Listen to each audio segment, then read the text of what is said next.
Hello and welcome back to the SWAN pricing show. My name is Filip Vucic. I'm a pricing mentor. And I'm Philip Zolota, assistant.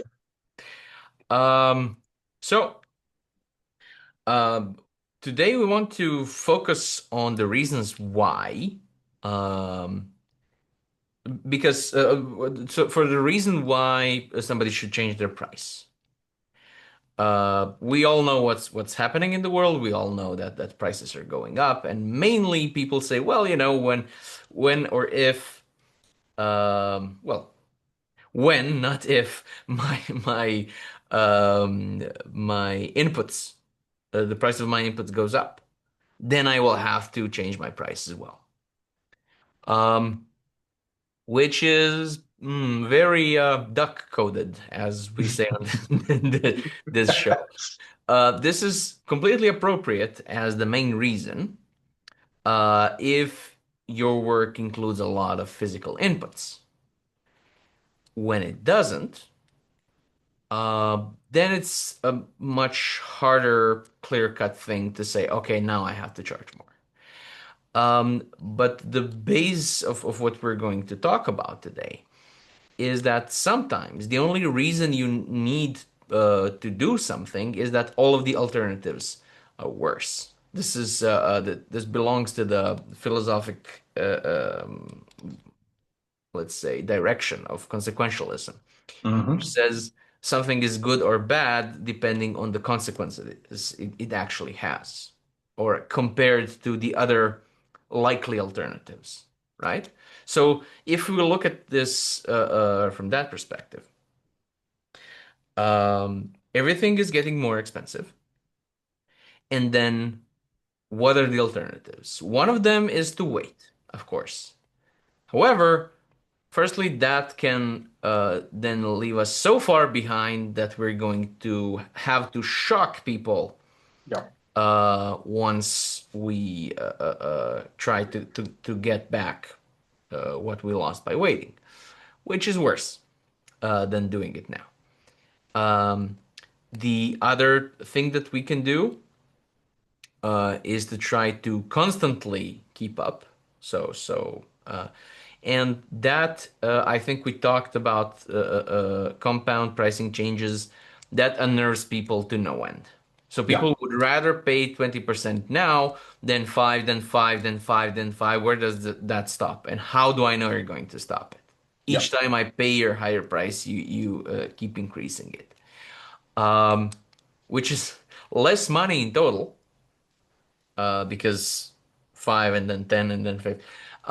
And and more unnerving to the clients, right? So that's worse as well. Um, we have different options than the commoditized people do. Um, but I think the most compelling answer is because that's the best thing that you can do for yourself and for your company in like the long term, Mhm. right? You liked something about this topic today in the pre-show. What did you like about it? Yeah. Generally, what's happening with the expertise-based businesses overall, Uh-huh. they get to the specific stage of simply feeling, we can say, comfortable. So they made some changes. Business is profitable enough. Owners, shareholders, everybody is feeling just fine. And point is, then they decide to stop. Business, like anything else in life, is simply constantly changing. And point is also, if you're able to utilize full potential, why not doing so? It's not that you're doing something wrong. In the end, the reason for having a business is to take some profit. In the end, if you're having a profitable business, that means it's probably stable, sustainable. People who are working with you, for you, are being also happy, satisfied with the good potential for their personal growth, expansion. Again, utilizing the individual potential within one bigger, we can call it, ecosystem. Point is, Why I like it primarily is exactly what I mentioned, and that is a constant change. Hmm. Business should be changing, it should be enhanced. Alternative is by default stagnation. And no matter how good you are actually feeling at the moment, you constantly need to have on your mind what you can optimize, how to do things better in some terms, deliver better quality. But directly connected to that is also the financial component. And that's it. Yeah. I think I've used this term before. Prices Mm-hmm. can go stale, Exactly. like beer, right? They can go flat. Mm-hmm. All of the Yeah. fizziness is gone. And I think what's important to understand in the SWAN context, in the expertise business context, is that uh, with each project that you do, you cannot help but gather more of what people value about you, which is experience, right? If I'm packing sardines, there's or I'm delivering milk, doesn't really matter. There is a learning curve, but it flattens out Yeah. fairly Yeah. soon. And then um, it's basically the same value year after year. Yeah. This is simply not the case, right? With like Swan-like businesses. So I talked to an architect, and I asked him to compare him with, so he now has 25 years experience. I asked him to compare himself with 20 years of experience, which is plenty. Yeah. So pre-corona him, right? If he could see his clone, but from 5 years ago, not right now, right? How much better is he than that guy? And that guy already has 20 years experience, right? Yeah. And he said, well, I'm at least three times as more effective and Yeah. better, right? Yeah. Said, okay, are your prices at least three times as much? He went completely pale because no, he was proud of the 30% that he got his price up in the meantime. Yeah, but he makes 30% more for 300% more value. Yeah. And I said, okay, who pocketed that difference? The clients. Now, if you do that on purpose for this particular client, so it's a, I don't know, it's a widow, it's an orphanage, it's, people who really need this and I can get by with. That's completely fine. Do it Yeah. all the way. But doing it unwittingly should be a crime. Absolutely, because in the end, all the resources which kind of left behind can be poured into something else. You can actually help somebody truly making a significant impact with that difference you just left on the table and just gave away just like that. Exactly. By not knowing it, right? Exactly. By viewing, so I think this is the main Swan Duck difference that we're going to talk about today. The learning curves of commoditized and non-commoditized uh, kind of services are completely different. And because of this, while the value of the commoditized service is fairly constant over time, maybe after first 6 months, maybe a year, this is completely, absolutely 100% not the case with non-commoditized expertise-based services.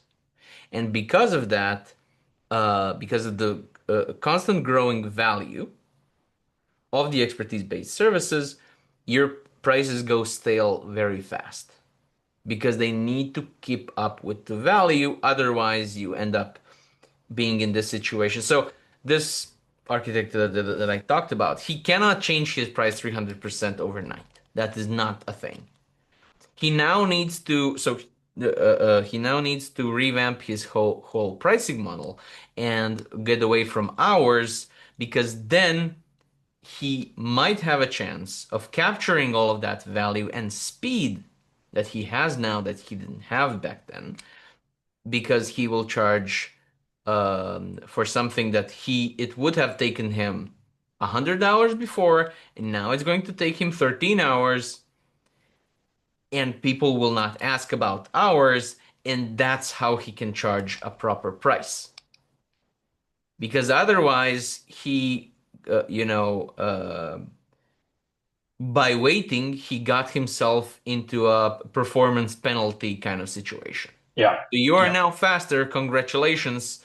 You're 3 times faster. You cannot charge 3 times more. So the better you are, the worse you're paid. Yeah. Yeah. Which Exactly.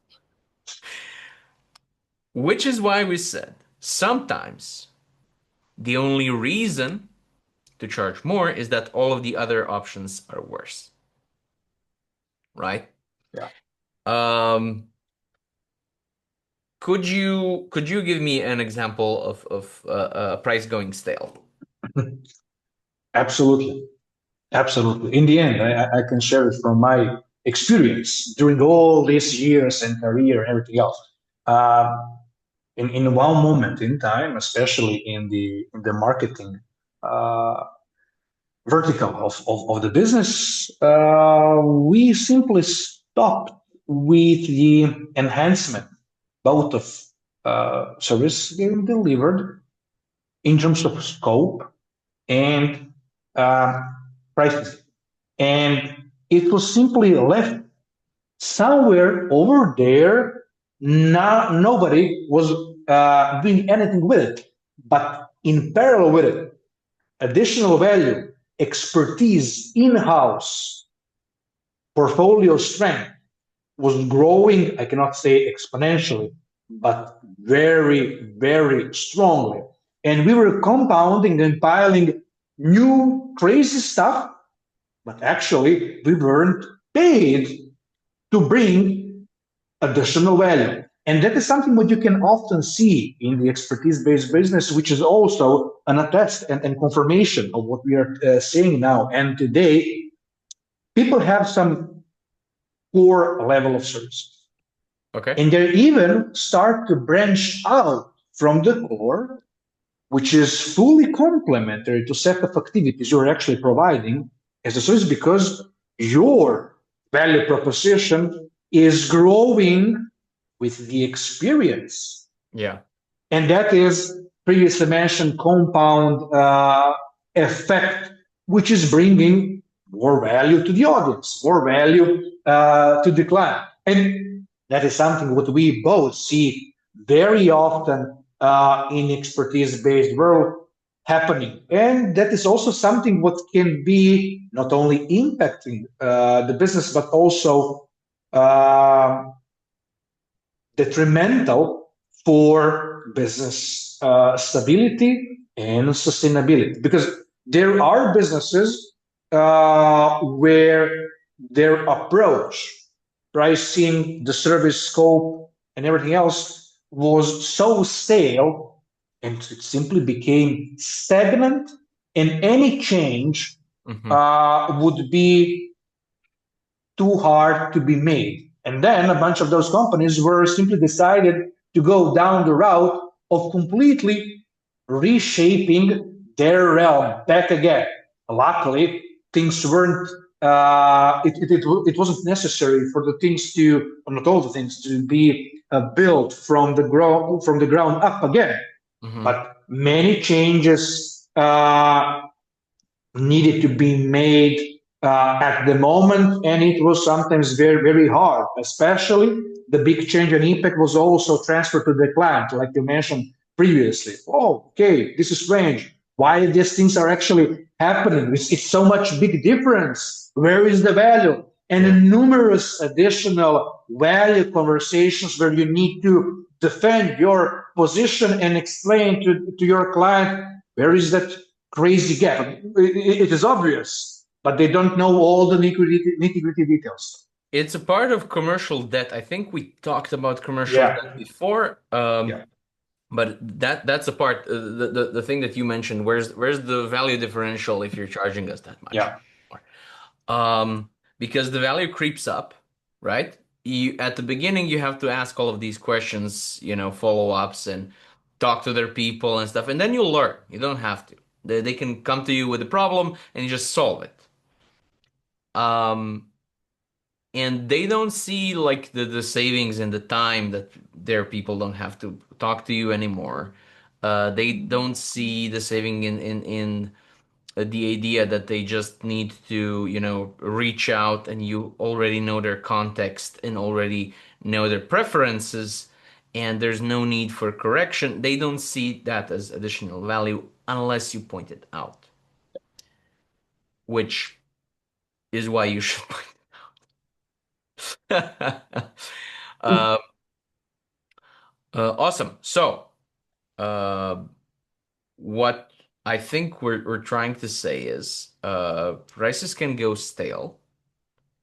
And sometimes that's enough of a reason to do something about it because otherwise they can go so bad that you need to revamp everything in order to, get compensated fairly and not shock your clients.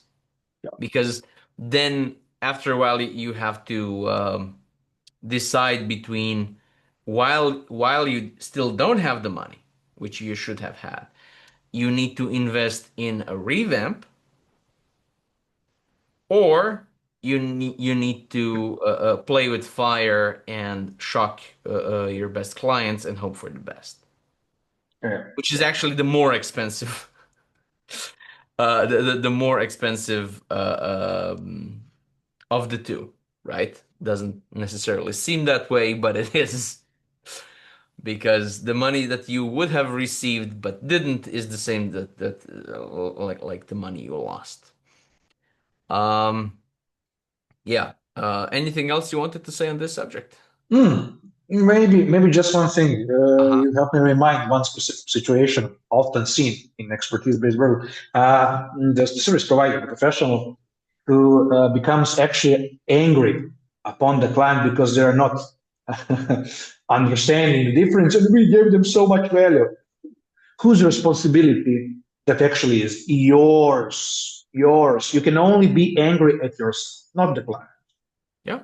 Yeah. That's entirely true. So you know how they say for like coders, right? Everybody Hmm. likes to write code. Most people don't like to chase bugs. Well, it's a part of the job.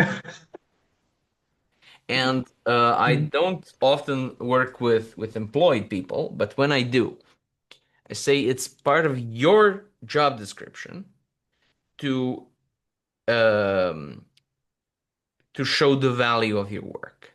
It's not anybody else's job to express this or to see this with you. Just have to do what you're told and they're supposed to see it. They're not supposed to see it. You're supposed to show it. It's a part of the job. So in the same way, when you're your expertise based business, it's a part of your job to not just deliver value, but also to show it off in a way that's understandable. Exactly. I always said if I had, you know, a miracle cure for something serious, and but I only wanted to sell it in Klingon and blame all of them, or in Croatian for that matter, right? For the Similar. world stages, it's almost the same. Um, so I wanted to sell this in Italy, but they simply won't start speaking Croatian with me. That's on me. That is on me. So it's not enough that our colleagues understand how much value we provide. It's not enough that our professors are impressed. It's not enough that our mom likes us. And not just any client. People on Facebook think this is cool. Awesome. If your target market doesn't understand the value of what you provide, that is on you, right? Um, And this is why people should keep their prices fizzy and up to date, and not